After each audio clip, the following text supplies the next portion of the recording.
Hi, I'm Brandon Naidu. I'm a criminal defense attorney here in San Diego, California.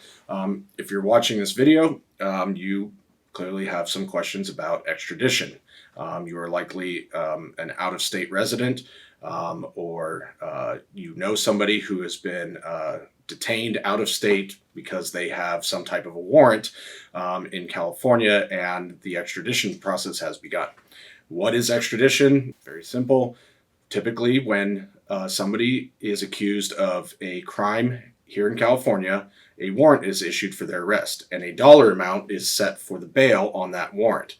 That dollar amount can be as low as $5,000, and it could be as high as up to $1 million, or even no bail, depending on what the individual is accused of. So, for example, somebody who gets a DUI in California and doesn't live here, doesn't make their first court date, they don't come back, the court issues a warrant that's typically going to be for about $5,000.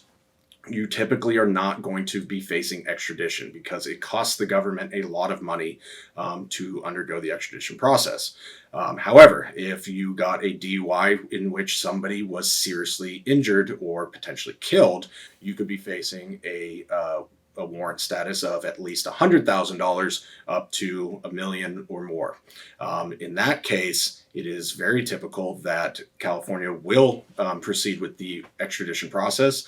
They will send the warrant to your home state and local law enforcement, which will come pick you up. They will arrest you, and you will be held in your home state for up to a month, maybe a little bit more, before the San Diego detectives fly out and pick you up and fly you back to be held here in San Diego.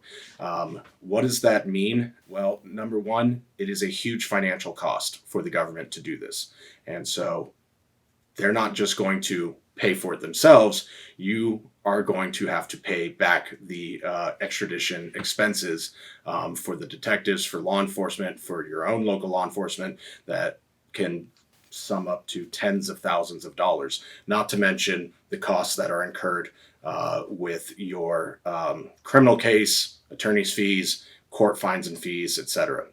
And so to avoid the warrant extradition process, if you believe that you may have a warrant here in San Diego or anywhere else in California, it's very important that you contact our office so that we can get ahead of it and try to either squash the warrant or arrange for travel plans that do not involve the extradition process. So please give us a call, 619-577-0868.